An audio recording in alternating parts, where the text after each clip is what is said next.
Today, fellow students and professor, we are Group 16 who were assigned to share the works, books, and biography of William Henry Scott. Lesson objectives. Number 1. To know the significant writing of William Henry Scott in the Philippines history. Number 2. To understand the meaning of each legacy and works as an author of the different books and that he writes. Number 3. To appreciate his contribution in the Philippines history.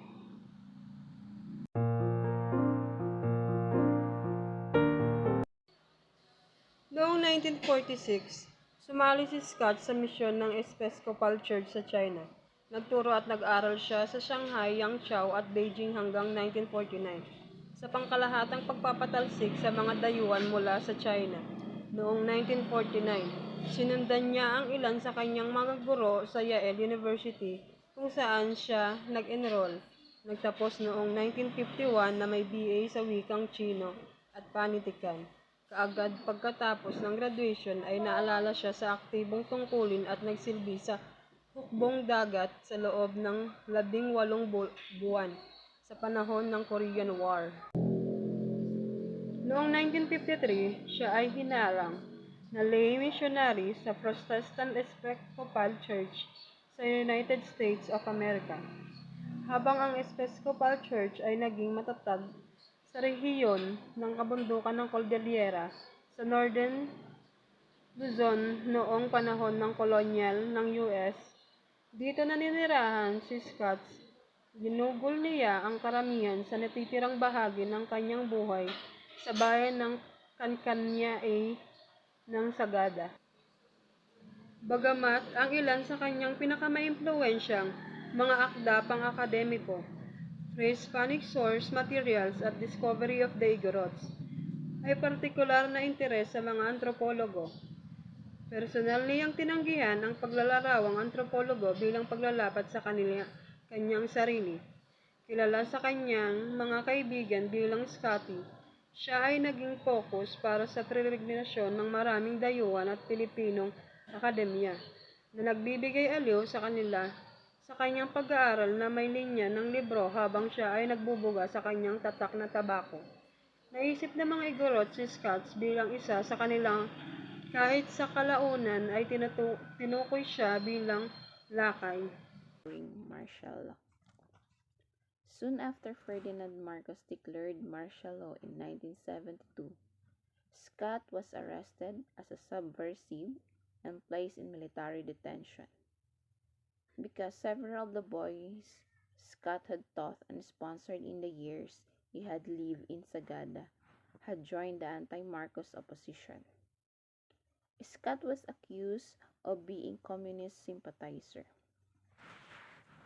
The government forces who had broken into his house and arrested him, and also found copies of Mao's writings in his bookshelf, and cited this is an evidence of the communist learnings. Collard Stewart Slagel recounts Scott's response. So when Ferdinand Marcos declared martial law noong 1972, si Henry William Scott ay inaresto dahil sa kasong subversive at pinag-detain ng military. Dahil ang inaakala nila ay nag-sponsor si Scott when he lived in Sagada at nag-join siya bilang anti-Marcos opposition. At inakusahan pa siya bilang communist sympathizer. And the government forces nasirain yung kanyang bahay at nakita sa bahay niya ang copy ng Mao writings at ito daw ay katibayan o ebidensya na siya ay anti-Marcos before, during the martial law. At ang kanyang collage na si Stuart Slagel ay napatunayan ito at ang kasama niya at kasabwat.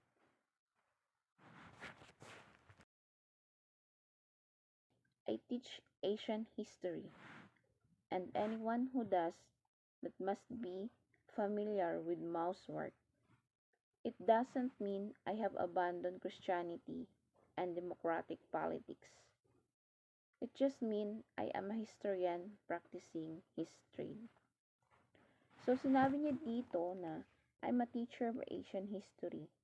Kaya need niyang pag-aralan at i-familiarize ang Mao's writings or Mao's works. Sa mga hindi nakakaalam, si Mao Zedong was also known as Chairman Mao, was the Chinese Communist Revolutionary, was the founder of the People's Republic of China or PRC, and he was led as chairman of the Chinese Communist Party, and Scott idolizes him, so he studied about the Mao writings.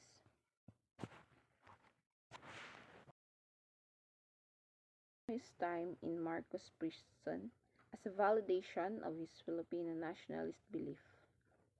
Slagle recounts Scott saying that he considered the time in jail behind bars to be one of the best of his life because he was able to have long, deep conversation with the most prominent anti-Marcos activists, he ashamed and all with the fellow historian Jesus Salazar, with whom he had many disagreements and arguments.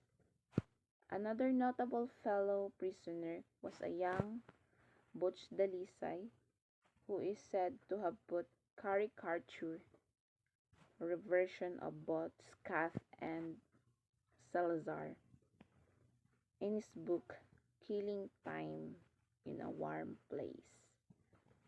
So when Scott was in prison, nakita niya yung kahalagahan niya bilang isang aktibong Pilipino nationalist against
a citizen, Scott could have easily left the Philippines, but he declined and so faced deportation proceedings. Marcos' outward commitment to legal formalities resulted in Scott being put in trial for subversion. In court, resoundingly supported and defended by friends, students, and college, and by Scott's own brilliant testimony. He was executed or exonerated, with the court dismissing the charges in 1973. So Scott ay isang American citizen kaya easily left to the Philippines pero declined and forced for deportation proceeding. But yun nga, hindi niya siya pumayag kaya ginawa ni Marcos, he put on trial sa kasong subversion. At sa korte, maraming nagsuporta at tumistigo sa kanya.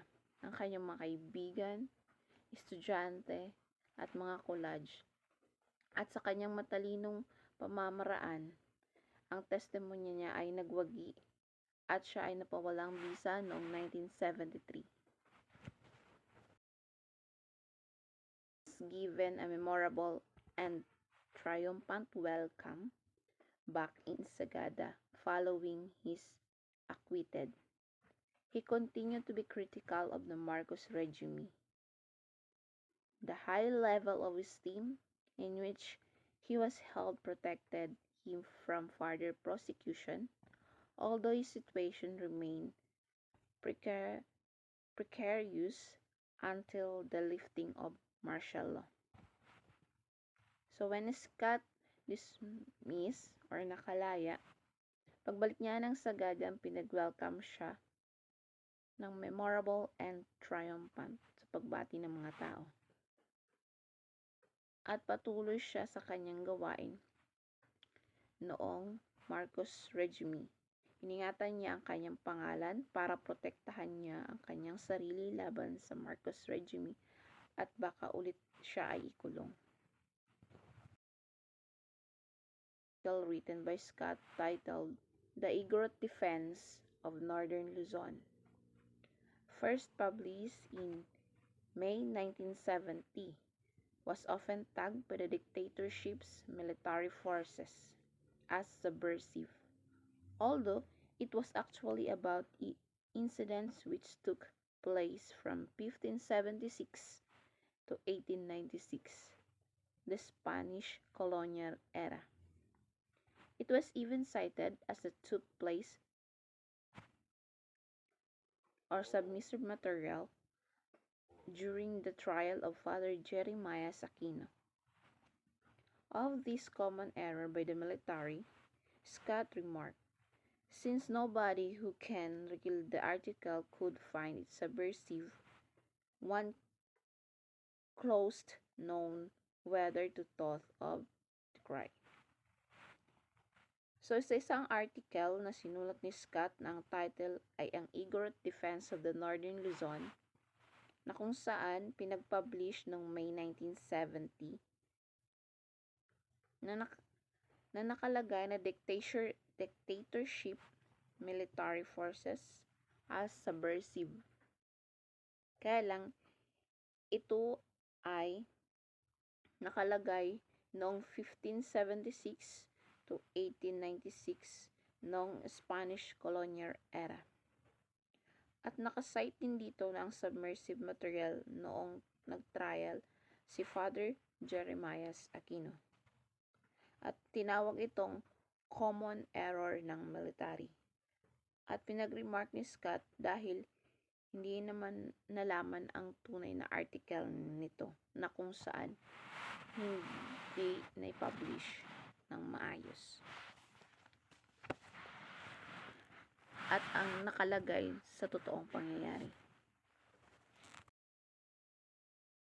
U.S. colonial rule and continuing U.S. involvement in the Philippine politics after independence, especially U.S. support for Marcos. In this, he pursued and similar view to the Filipino nationalist historian Renato Constantino. So dito nga, pinunahan niya ang U.S. colonial rule dahil sa patuloy nitong pag-involve sa Philippine politics after independence, especially ang U.S. ay nagsuporta kay Marcos that time. Kaya dito, he pursue na magkaparehong linya sa Filipino nationalist historian na si Renato Constantino. House in Sagada. View from the former training school in 2007. Scott, na ang mga Igorot sa rehiyon ng Cordillera ay nagpapanatili ng mga elemento ng kultura bago ang kolonyal na antas at sa isang mas malawak na lugar kaysa sa matatagpuan sa ibang lugar sa Pilipinas. Nakita niya ang paglaban ng mga Igorot sa mga pagtatangka ng gobyernong Marcos na bumuo ng mga proyekto sa rehiyon bilang modelo ng paglaban sa ibang lugar sa bansa. Hindi niya sinuportahan ang mga pananaw na ang mga Igorot ay kakaiba sa ibang mga Pilipino o ang pananaw na ang Cordillera ay dapat maging isang ethnic preserve.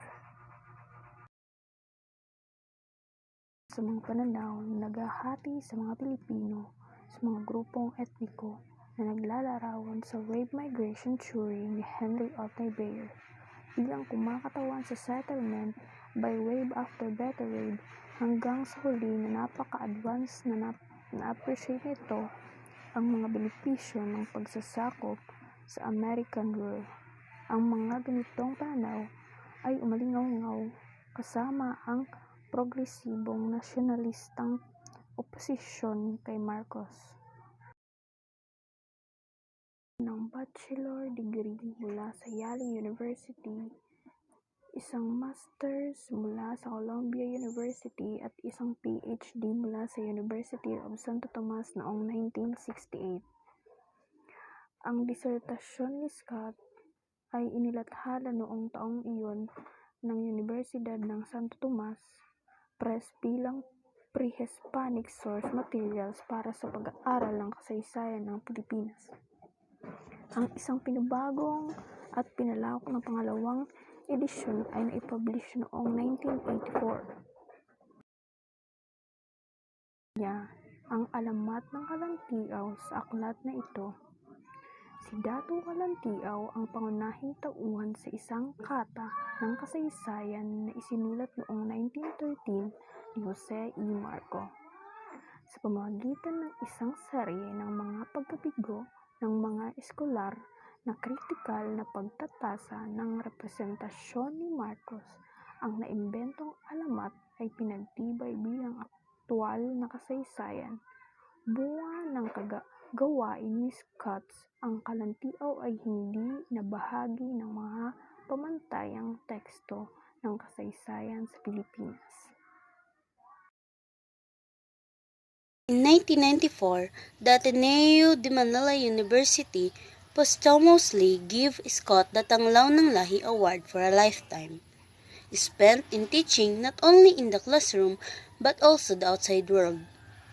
By means of the broad reaches of his contacts and communication, and most of all through his hundreds of published scholarly articles and inspirationals, which continue to disseminate the teach Hannes Philippine history to succeeding generation of Filipinos. On December 8, 2021, the National Historical Commission of the Philippines unveiled a historical marker commemorating Scott at St. Mary's of Sagada. Si Scott ay nabigyan ng Tanglaw Lahi Award ng Ateneo de Manila University para sa habang buhay na ginugol sa pagtuturo, hindi lamang sa silid-aralan kundi maging sa labas ng bansa. Sa pamamagitan ng malawak na saklaw ng kanyang mga komunikasyon at higit sa lahat sa pamamagitan ng kanyang daan-daang naipublish na mga scholar na artikulo at inspirasyon na patuloy na magpapalaganap at nagtuturo ng tapat na kasaysayan ng Pilipinas sa mga sumusunod na henerasyon ng mga Pilipino. Noong December 8, 2021, inilabas ng Pambansang Komisyong Pangkasaysayan ng Pilipinas ang isang makasaysayang marker bilang paggunita kay Scott sa St. Mary's School in Sagada. By William Henry Scott. When we say pre-Hispanic, it is an era or period before the Spaniard arrived in the Philippines. And source materials for the study of Philippine history, it is an evidences, historical evidences, and information or source materials that about the Philippine history. The source materials came from a variety of scholarly disciplines: anthropology, archaeology, geology, history linguistic, and polygraphy. Scott, distinguished scholar of Philippine history and Cordillera ethnography, was a retired lay missionary of the Episcopal Church. The purpose of this book is to present a critical summary of what is actually known about the Filipino people before the beginning of Spanish records in 1521, from a consideration of the sources produced before that time. It does not propose to write history or prehistory, but rather to serve as an introduction to the facts which are available of historian who might wish to write it, teachers with need to reach it, and the student beginning to learn it thing. When we say cracks, it refers to fleeting glimpses of Filipino and their reaction to Spanish dominion. The historian William Henry Scott writes about a parchment curtain consisting a clear picture of our ancestors. He says that there are cracks in this curtain through which we can get truer glimpses of them. The central idea of the title essay and a major theme throughout the collection is simply that a Filipino perspective can be established and maintained through careful attention to the cracks in the parchment curtain, which is like the iron curtain and the bamboo curtain, a metaphor for the type of government control of information which makes it impossible for outsider to learn much about the condition of those inside the curtain. In simply terms, cracks in the parchment curtain implies that the curtain that conceals the history of the Filipinos in Leo or the Spanish indeed has cracks in it that allows us to see the line of Philippines. When Spaniards conquered the archipelago, the laws of the Indies served as compilation of royal decrees for the Spanish colonies including the Philippines. These include a law stating that Spaniards were forbidden to hold Filipinos as slaves since they were under the subjection of King Philip II. Observing the widespread practice of slavery among the native tribes, the law was sometimes ignored by the soldiers, and some acting like their own, and seizing natives in various parts of the country. Slavery by William Henry Scott. When we talk about slavery, it is a system where humans are created as property or forcing them to do work for their masters no matter if this will cost their life. It is a universal phenomenon for it can be seen in different society with different culture and languages. The book of William Henry Scott lays bare the real and unique nature of slavery as practiced by native Filipinos. The first two chapters describe the different contexts of slavery in Europe, especially in Spain and here in the Philippines. On the first chapter, branding of slave is also mentioned wherein they mark as letter S or one cheek of straight line on the other representing a nail, klabo or taken together to mean insklabo or slave. Unexpectedly on October 4, 1993, at age of 72 in St. Luke's Hospital, Quezon City, following what was considered to have been a routine gallbladder operation, he was buried in the cemetery of St. Mary the Virgin Sagada, Mountain Province on 10 October 1993. Si Scott ay namatay nang hindi natin inaasahan noong ika-4 ng Oktubre 1993 sa edad na 72 sa St. Luke's Hospital dahil sa hindi niya kinaya ang kanyang operasyon sa gallbladder. Thank you for watching!